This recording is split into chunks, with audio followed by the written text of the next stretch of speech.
It hasn't been that long, Mr. President, that women have been in these seats. So in the year 2020 coming up, it will have just been 100 years since women first had the right to vote in the United States of America. It's pretty amazing when you think about that. Today we sit here in the legislature with more women serving in both the House and the Senate than ever in territorial or state history. Alaska women have been leading in powerful places, as we know. So far, though, just a few speakers, Ramona Barnes and Gail Phillips, just two. And in the Senate, we've had Jan Fakes, Drew Pierce, and Lyda Green, but 3 women. We've had 1 female governor. We have had 1 female lieutenant governor, Fran Ulmer. And we've had our first female United States Senator in Lisa Murkowski. But what I wanted to just talk about real quickly, we do a women's summit. Many of the women here, I want to thank them for partnering with me on this every year.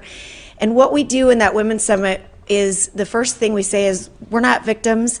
We're not here just to talk about our gender, but we're here to talk about the opportunities that we have to be part of the gross domestic product if we want to be. Many of the women that attend choose to be stay-at-home moms, and that's great. But many of the women that are there appreciate the opportunity that we have now to vote and to be members of the House or the Senate if we'd like, to be a partner in the workplace. And just one statistic that I wanted to talk about, Mr. President, the global economy today is 20% higher in its gross domestic product as a result of women. And that's part of what we talk about in the Women's Summit.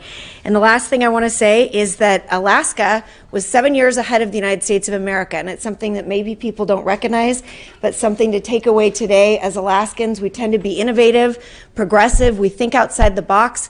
We're happy to have somebody alongside in the boat with that oar, irrespective of their color and their gender. And so in 1913, Alaska became one of the very first territories to give women the right to vote, a full 7 years ahead of the United States of America. And so I just want to say a shout out to all the women today in the great state of Alaska, the mothers, the grandmothers, the women that are stay-at-home mothers, the women who are homemakers, the women who are out there leading in businesses, the fisher women, all of them. Thank you, Mr. President.